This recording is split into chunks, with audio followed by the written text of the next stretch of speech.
because it's time for Ringside. Got a bunch of news lined up for you, ladies and gentlemen, so without further ado, we're just gonna get started. According to PW Insider, Cody Rhodes will be headed to SmackDown this week to make an appearance on TV. Expect more of this in the weeks to come. Man, expect a lot more of this. Expect a lot more of Cody coming out and being like, oh, The Rock, you stink. And then Seth emerging from like a random orifice of the stadium and then being like, Cody, I'm going to be your shield, wink, wink, wink, wink, wink, wink. And then he's just going to do that for the rest of the night. They're really hammering this home.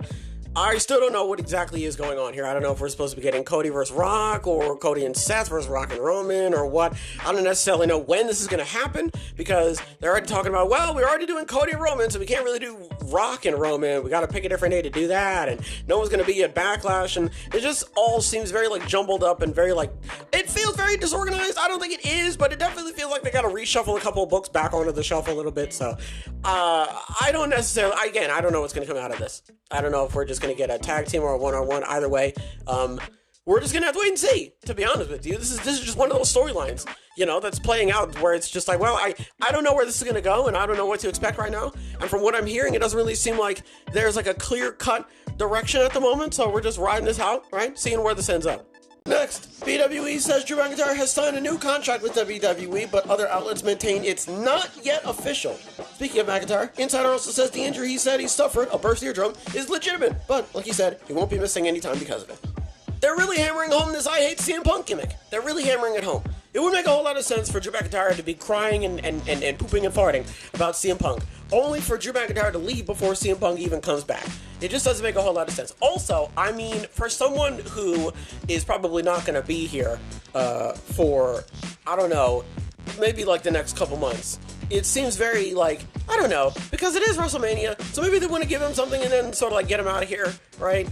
But it doesn't really seem like the case, and I never really was on the fence of him leaving. I was never on the side of the fence of him leaving, you know, because they were just giving him so much to do, which they still are. I mean, he's being featured prominently on TV, and we would not be seeing him this much. There's no way we would be seeing him this much, right? Because you got Sting in his retirement match, but like that is a whole thing in and of itself as well. So like, if this wasn't such if I don't know, if Drew wasn't planning on staying, if Drew was already in talks of like, hey, I'm gonna do Mania and then maybe like a couple more shows and then I'm out of here, I don't know if we would be seeing him. I don't know, but I can tell from the way that they're portraying him and they're showing him on TV and stuff and the storylines he's getting involved in and whatnot and the matches he's doing, it just feels like they're not done with him anytime soon. So that leads me to believe that, you know, he's re-signed and, you know, we're probably not going to get rid of him, for the next couple of years at least. Sticking with WWE, the Wrestling Observer notes Tama, who just left New Japan Pro Wrestling, is headed for WWE. A massive get for WWE, simply just because of, you know, the tenure that he's had with NJPW and the history that he's had, right, with Guerrillas of Destiny and Bullet Club, and, you know, there's a lot of people that he obviously knows in WWE and AEW as well, but, you know, he's heading over to WWE, and I think the biggest thing that I'm thinking about right now is just, where is he going to fit? Because Shawn Spears literally just showed up, so for those of you who don't know, Shawn Spears just debuted on NXT. Well, technically, he returned to NXT. And they've got him lined up with, I think it was Dijak. Someone came out, and there were no lights. Well, no, it was Rich Holland, that's who it was. It was Rich Holland. Rich Holland came out, and he was upset, and then Shawn Spears came out. So, I don't know if Tama Tonga is potentially going to get involved with somebody, you know, like that in some capacity, right? He's mainly been in groups, and now he's kind of going solo, which I don't doubt. It's just, you know, it's going to be a gigantic change, and I wonder if they're going to try and like keep the continuity going and get him in some type of, maybe you can get him to join the OC if they really want him to do that, or maybe he like forms his own faction of some kind, maybe like how Jay White did Bullet Club Gold. Maybe Tama Tonga does something like that, like Bullet Club Platinum or something like that. I don't know. I'm just spitballing here, but yeah, I'm excited. I'm very curious because, you know, Tama Tonga is a very well-known wrestler, especially in the Japanese scene. So for WWE to get somebody like him, and they were talking about it, if you remember, ages ago. Tama Tonga was thinking about it. He was like, I want to get out of here. I want to go back with my family and stuff like that. But that was when WWE was doing the hiring freeze. So there wasn't anything that they could do at the moment. They just had to kind of sit there and stare at him like Gatsby with the green light, right? So now they finally got him. He's officially headed. And yeah, man, not much more to say, because I'm just excited and can't wait to see what they've got planned for it. Finally, on this vlog, Sammy Guevara claimed AEW is going to unveil a new logo and set for Dynamite soon. They mentioned this. They said that they were going to do it after Big Business, I believe, right? Or after Revolution. Something in March. I think it was after Big Business. I swear it was after Big Business. This is good. I'm excited. I don't know what it's going to look like.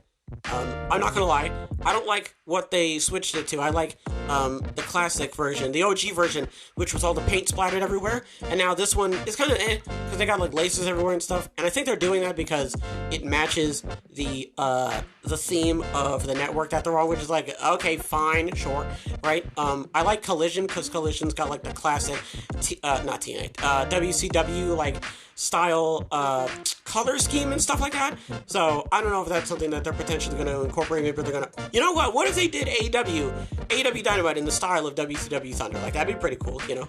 Just lean into the whole, you know, WCW theme, but maybe they're not going to do that. I don't know. I don't know what they're going to make the logo look like. Hopefully they don't simplify it and make it look stupid. And yeah, I don't know. I mean, I can't really say anything. It's all subjective, what it's going to look like and how good it's going to look. So it's I only can sit here and hope and pray that when it comes out, I'm actually satisfied with how it looks. What are we talking about? Alright, so Cody's headed to SmackDown. They are milking the hell out of this, and I don't know what the culmination is going to be. If it is going to be a tag match, then fine.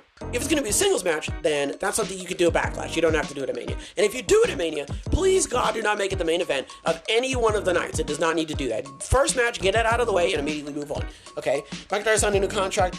Other outlets maintain it's not yet official, though. So don't hang on to it. But I'm confident that that is actually true. And McIntyre's re-signed. Because if not, the signs are all pointing to him basically re-signing. Like, remember when MJF was like, bidding war 2024, and then he was like, world champion. It's like, he's gonna re-sign. Like, this is dumb.